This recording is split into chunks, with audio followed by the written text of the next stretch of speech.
Today we're going to be smoking up what I believe to be one of the most underrated cuts that you can throw in a smoker. I'm Darren with Ash Kickin BBQ. If this is your first time to the channel, then welcome. If you've been here before, then welcome back. That's right, I have a beautiful piece of a center cut pork loin here, and I honestly love these things. They're so easy. You can go sweet, you can go savory, you can do whatever you want with them. You can brine them, you can inject them, or you can just smoke them kind of lower and slower and let them stay absolutely perfect the way they are. I like to shave these thin and make pork loin sandwiches out of them. However you want to eat it, it's completely up to you, but let's get in and get this prepped up, and I'm going to show you my favorite way to smoke one of these up. Let's go. All right, so like I said, this is a beautiful center cut piece of pork loin right here. I like to leave the fat cap on to protect the meat from the heat, and yeah, this is just a really nice looking piece of pork right here. And like I said, you can go so many different ways with it. You can go savory, you can go sweet, you can sauce, you can go unsauced.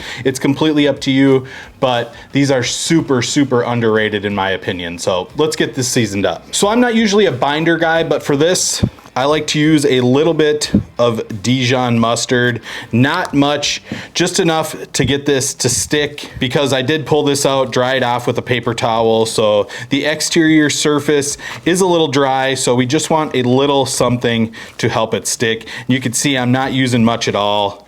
That is really about it, just to make it nice and tacky for us. Now I'm gonna be using 3 rubs today, but I'm going pretty light on all of them. The amount of rub that we'll use in 3 rubs is probably gonna be the equivalent someone would use in 1 rub. The first rub I'm starting off with today is the Sucklebusters SPG, the original SPG, and we're just gonna do a nice light layer on here. I love the look of the coarse black pepper on this.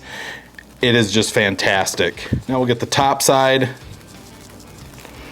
We'll get our sides all around. The next rub we're coming in with is my honey chipotle. Just gonna add a nice little bit of sweet heat and some good color to this thing. And like I said, we're going pretty light here. The final rub we're coming in with is Sucklebusters meat candy. This just gives a classic barbecue flavor, and it also gives a really nice color. So between my rub and this rub, this pork loin is going to be looking absolutely amazing. All right, and the last thing I like to do after we have it all seasoned up is I like to just roll it around the board and try and pick up any of the extra seasoning that we can. The reason why I like to do that is because we are just seasoning the outside of this meat. We didn't dry brine it, we didn't brine it, we didn't do anything to get any flavor on the inside. So all of our flavor is gonna come from this bark that we're building on the outside, and it's going to be fantastic. So there is our nicely seasoned pork loin right there. You can see it looks beautiful. We're gonna get this out onto the Z-Grill 700 D3. I have the temperature set for 250 degrees. We have like 50, 60 mile an hour wind gusts out there. We have a big winter storm coming in here in the middle of March, which is just awesome since all our snow is finally gone. Projected up to 2 feet. So I'm gonna get this on 250 degrees. Let's get out to the Z-Grills right now. All right, we're out here at the Z-Grill 700 D3. Hopefully this dead cat on my microphone is blocking the wind out enough. Like I said, we're getting 50 mile an hour gusts of wind right now.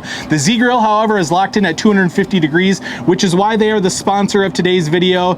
Look, I've been using this thing all winter long. If you've been watching my videos, you know that, whether it's negative 30 degrees, whether we have 50 mile an hour winds, this is set it and forget it for me. It stays locked in. I'll have a link down below if you want to check out any of their cookers. Feel free to do so. Otherwise, let's get this pork loin on so I can get onto the wind and we can eat this thing very soon. Let's go.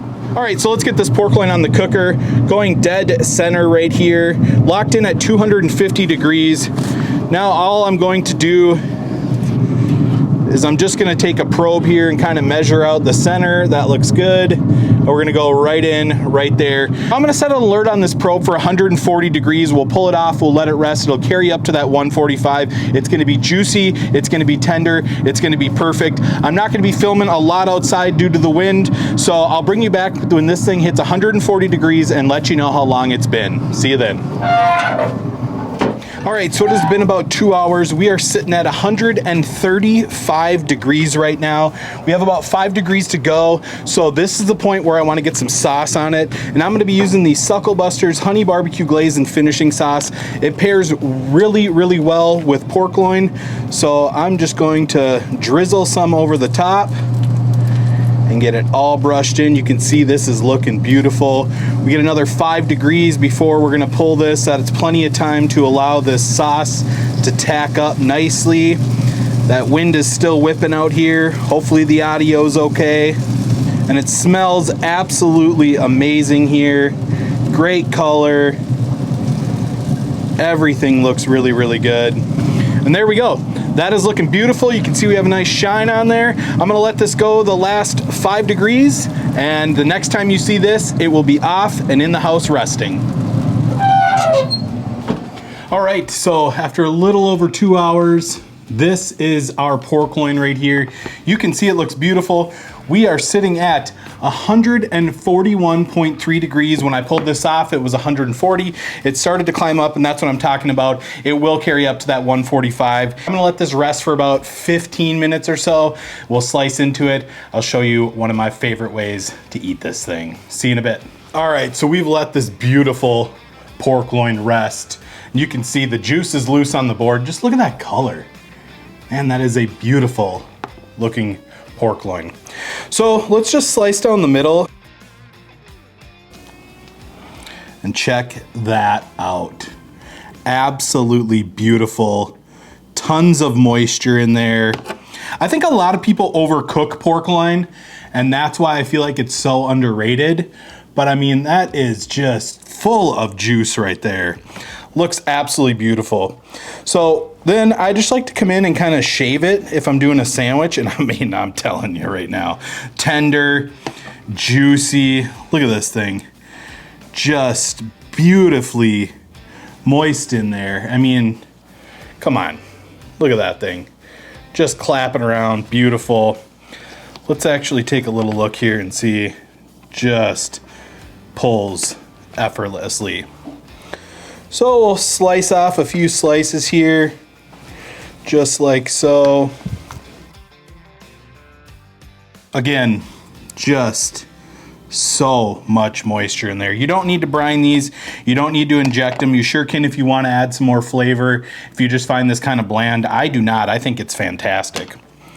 So let's slide this off to the side right there. We're gonna take a nice brioche bun, and we're just gonna kind of layer up our slices here, just like so.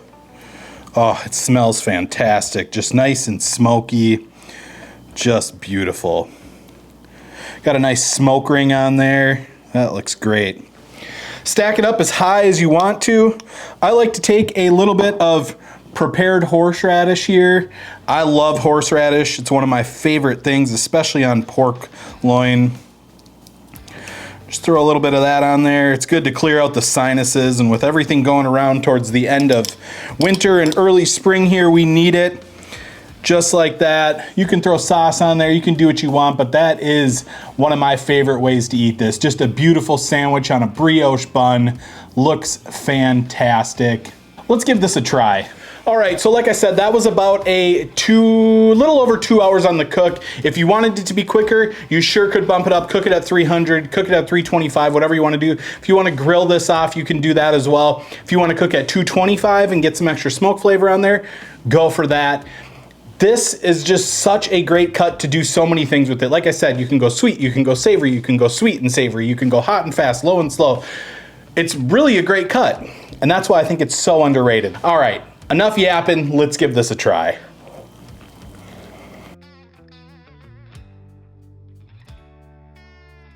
The first thing I notice is how incredibly tender it is. Just bites right through perfectly. Get a little bit of that sweetness from the honey barbecue glaze and finishing sauce from Sucklebusters. Nice flavor from the SPG, my rub, and the meat candy. And then that horseradish just kind of balances everything together. You know, you get a little bit of the sweetness from the brioche bun, nice and buttery.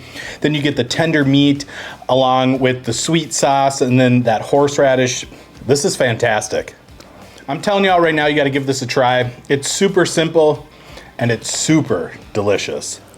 All right, guys, I'm gonna get off camera here and finish the rest of the sandwich and probably have one more because it is A1. Guys, I hope you enjoyed this video. If you did, be sure to like, subscribe, ring that bell, stay safe, and we will see you next time.